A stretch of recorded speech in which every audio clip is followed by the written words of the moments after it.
तमिलनाडु में एक astrologer OSD की नियुक्ति हुई थी। जैसे ही विधानसभा में एक महिला विधायक ने कहा कि क्या अंधविश्वास कर्मकांड की नियुक्ति भी अब संवैधानिक तरीके से होगी, उसके बाद उस ओएसडी को हटा दिया गया है। कहा जा रहा था कि थलापति विजय ने एक एस्ट्रोलॉजर की नियुक्ति की थी ओएसडी के तौर पर। उन्होंने कहा कि क्या संविधान में किसी ज्योतिषी की नियुक्ति का कोई प्रावधान है। उसके बाद उनकी नियुक्ति रद्द कर दी गई है। इसी को लेकर उमाशंकर सिंह ने तंज किया है कि लगता है कि ओएसडी की नियुक्ति का ग्रह नक्षत्र ठीक नहीं था। तमिलनाडु की एक खबर है, इसको भी बताऊंगा। लगातार जातिवाद किस तरह से इस देश में फैलाता जा रहा है। कहाँ एक दूल्हे को शादी नहीं करने दी गई। सोचिए, आज भी घोड़ी चढ़ने पर किस तरह के हालात हैं। राजस्थान, मध्य प्रदेश, जहाँ जाइए वहाँ है। लेकिन आज सबसे जो बड़ी खबर है वो मैं आपको बता रहा हूँ। ये भी दिखाऊंगा इस वीडियो में कि कैसे बामसेफ के बीएमपी ने, भारत मुक्ति पार्टी ने, बहुजन मुक्ति पार्टी ने किस तरह से देश भर में इलेक्ट्रॉनिक मीटर के खिलाफ प्रदर्शन किया। गुजरात में, असम में, बिहार में, झारखंड में, यूपी में, सब जगह प्रदर्शन किया। टीवी अखबार भले न दिखाएगा लेकिन नेशनल दस्तक दिखाएगा। केजरीवाल ने तो बाकायदा सरकार से, छात्रों से कहा है कि आप जेनजी हैं, आप सड़कों पर निकलिए, हम आपके साथ हैं। आपके 22 लाख छात्रों के पेपर लीक हो रहे हैं, एक बड़ा कारोबार है, नेक्सस है। वहीं राहुल गांधी ने सीबीआई प्रमुख की नियुक्ति से अपना पल्ला झाड़ लिया है। नमस्कार, मैं शंभू कुमार सिंह और आप देख रहे हैं नेशनल दस्तक। इस देश में सीबीआई की नियुक्ति में चीफ जस्टिस ऑफ इंडिया, प्रधानमंत्री और लीडर ऑफ अपोजिशन के होते हैं। उस नियुक्ति को लेकर एक बैठक हुई। उसके बाद राहुल गांधी ने अपना डिसेंट नोट, मतलब कहा कि मैं सहमत नहीं हूं। इससे पहले भी उन्होंने कहा था कि मैं एक चीफ इंफॉर्मेशन ऑफिसर्स की नियुक्ति में गया था, उसमें कोई भी दलित पिछड़ा नहीं था। अभी आप देखेंगे तो चुनाव आयोग के प्रमुख की जो नियुक्ति होती है उसमें भी अब लीडर ऑफ अपोजिशन, प्रधानमंत्री और गृह मंत्री होते हैं। वहाँ भी राहुल गांधी ने डिसेंट नोट लगाया था। तो सोचिए कि तमाम बड़े पदों पर दलित पिछड़ों की भागीदारी बिल्कुल न के बराबर है। कोलकाता में दर्जनों जजों की नियुक्ति हुई है, उसमें भी दलित पिछड़ा है कि नहीं है पता ही नहीं चल रहा है। महिला तो एक भी नहीं है। इसलिए सवाल उठता है कि बहुजन समाज की महिलाओं को कहाँ जगह मिलेगी जब जनरल कैटेगरी के महिलाओं को भी जगह नहीं मिलती है। ये बड़ा सवाल है। वहीं सीबीआई की नियुक्ति को लेकर अब राहुल गांधी ने अपना डिसेंट नोट लगाया है, वायरल हो रहा है, बड़ी खबर है। लेकिन सबसे जो बड़ी खबर है वो है पेट्रोल और डीजल के क्राइसिस को लेकर। प्रधानमंत्री के तरफ से एक बाकायदा वीडियो जारी हुआ है कि वो अब 2 गाड़ियों के काफिले से चलेंगे। रूबिका लियाकत ने इसे ट्वीट किया है। तमाम लोग तंज कर रहे हैं, सवाल पूछ रहे हैं कि अगर 2 गाड़ी से ही काम चल रहा था तो 100 गाड़ी का काफिला अब तक क्यों लेकर चल रहे थे। साथ ही लोग सवाल पूछ रहे हैं कि प्रधानमंत्री के जो 2 गाड़ी जा रही है ये सड़कें क्यों खाली है, अगल बगल में कोई गाड़ी क्यों नहीं दिख रही, क्या 5 किलोमीटर तक पूरा खाली करा दिया गया था। दरअसल सोशल मीडिया है, इसमें सवाल पूछे जाते हैं और सवाल तब तक पूछे जाएंगे जब तक आपसे पूछा जाना चाहिए। तो सोचिए कि प्रधानमंत्री का जब कॉन्वे निकलता है, काफिला निकलता है तो रोड खाली करा ली जाती है। आज 2 ही गाड़ी से प्रधानमंत्री गए थे। दरअसल सवाल यह है कि गैस और एलपीजी की किल्लत है देश में। इसको लेकर ही अरविंद केजरीवाल ने प्रेस कॉन्फ्रेंस कर दिया। अरविंद केजरीवाल ने कहा कि क्या प्रधानमंत्री कॉम्प्रोमाइज्ड हैं, क्या वो अमेरिका के डर से, रूस से और ईरान से तेल नहीं खरीद रहे हैं। आखिर ऐसे प्रधानमंत्री की क्या जरूरत है जो इतना डरे। एक तो खबर द हिंदू का कोट कर रहे हैं लोग। द हिंदू ने लिखा है कि एक रशियन जो बड़ा शिप था वो एलएनजी लेकर आया था, लेकिन भारत ने उसे लेने से मना कर दिया। राम माधव ने हाल ही में कहा था कि कैसे भारत, अमेरिका के कहने पर भारत जो है वो तेल नहीं ले रहा था रूस से और ईरान से। सोचिए, एक तरफ भारत को अमेरिका धमका रहा है, दूसरी तरफ वो रूस से भी बात कर रहा है और अब अमेरिका के राष्ट्रपति चीन भी गए हैं। अरविंद केजरीवाल लगातार सवाल उठाते रहे और वहीं राहुल गांधी भी कह रहे हैं कि एप्स्टीन फाइल की वजह से प्रधानमंत्री चुप हैं। एप्स्टीन फाइल में कुछ लोगों के नाम हो सकते हैं साथ, क्योंकि एप्स्टीन फाइल एक ऐसा फाइल है जिसमें बहुत सारे लोगों के नाम जो हैं वो आए हैं। तो आखिर एप्स्टीन फाइल में किसका नाम है ये खुलासा भी नहीं हो रहा है। लेकिन राहुल गांधी ने संसद में एप्स्टीन फाइल की चर्चा की थी।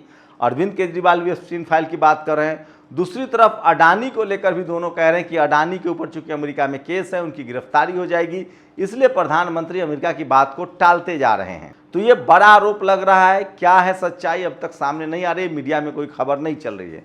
लेकिन ये तय है कि तेल और गैस की किल्लत हो रही है और खुद तेल मंत्री ने कहा है कि 1000 करोड़ रुपए का रोज का नुकसान हो रहा है। लोग सवाल पूछ रहे हैं कि पहले फ़ायदा भी तो हुआ। जब 55 और $60 प्रति बैरल तेल की कीमत थी तब तो आपने सस्ता तेल नहीं दिया। दरअसल 1,45,000 करोड़ का पहले देनदारी थी तेल पर, उसके बाद सरकार ने 48 लाख करोड़ रुपए की वसूली की।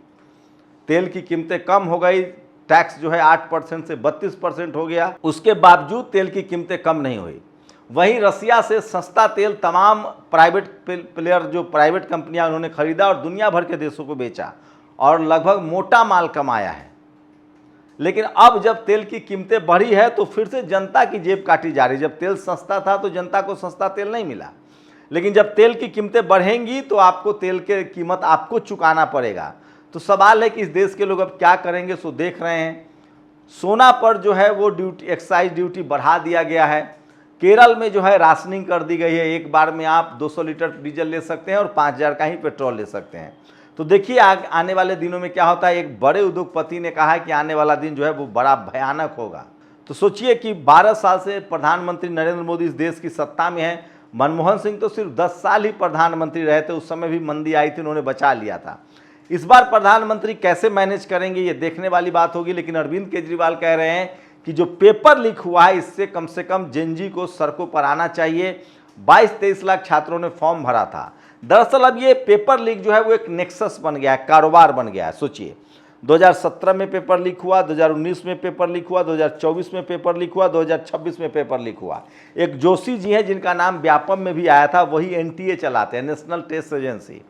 सवाल है कि ये करोड़ों का खेल है, आखिर सजा तो हो, अकाउंटेबिलिटी तो हो। पिछली बार सीबीआई ने जांच की थी, किन आरोपियों को सजा हुई ये बड़ा सवाल है, किन की संपत्ति जब्त हुई। और ये कह देना कि हम दोबारा परीक्षा कराएंगे, ये क्या सही है? क्या कोई अकाउंटेबिलिटी नहीं है? कोई सवाल नहीं है। सवाल ये है कि ये सवाल इसलिए नहीं बन रहा है क्योंकि जिनको सवाल पूछना था मीडिया का वो सवाल ही नहीं पूछ रहा है। तो सबसे बड़ा ये सवाल है कि इस देश में टीवी अखबार का जो काम था उस काम को छोड़ के वो सत्ता के आगे पीछे घूम रहे हैं। जबकि मीडिया जिस देश में चुप हो जाएगा, बिक जाएगा या सत्ता के हाँ में हाँ मिलाने लगेगा, उस देश में जनता के हितों की रक्षा कौन करेगा? ये सबसे बड़ा सवाल है। मैं फिर कह रहा हूं कि देश में आर्थिक मंदी का दौर है, बेरोजगारी बढ़ी है, नौकरियां घटी हैं, लगातार देश में हिंदू मुस्लिम के शगुफे छोड़े गए हैं, लोगों को आपस में लड़ाया गया है, जातिवाद फन उठाकर चल रहा है, प्रोडक्शन घट रहा है। और जब गैस और तेल नहीं होगा तो और प्रोडक्शन घटेगा, तो देश की जो ओवरऑल आर्थिक व्यवस्था है वो गड़बड़ा जाएगी। लेकिन अरविंद केजरीवाल अब पूरे फॉर्म में दिख रहे हैं। वो लगातार कह रहे हैं कि छात्रों को सड़कों पर निकलना चाहिए, इस तरह से कोई बोल नहीं रहा था। लेकिन लगता है कि अरविंद केजरीवाल जो है उनके डर मन से अब डर गायब हो गया है। सोचिए मनमोहन सिंह के दूसरे कार्यकाल के अंतिम साल में उन्होंने मोर्चा संभाला था और अन्ना आंदोलन के नाम पर एक बड़ा प्रोटेस्ट हुआ था, उसके बाद सरकार की विदाई हो गई थी। सवाल है कि क्या अरविंद केजरीवाल अब सड़कों पर आएंगे? उन्होंने तो बाकायदा नेपाल और बांग्लादेश का नाम ले लिया कि वहाँ छात्रों ने प्रदर्शन किया था। यहाँ पर आपका पेपर लीक हो गया है, बड़ा नेक्सस है, बड़ा कारोबार है, आपको सड़कों पर आना चाहिए, सरकार से सवाल पूछना चाहिए।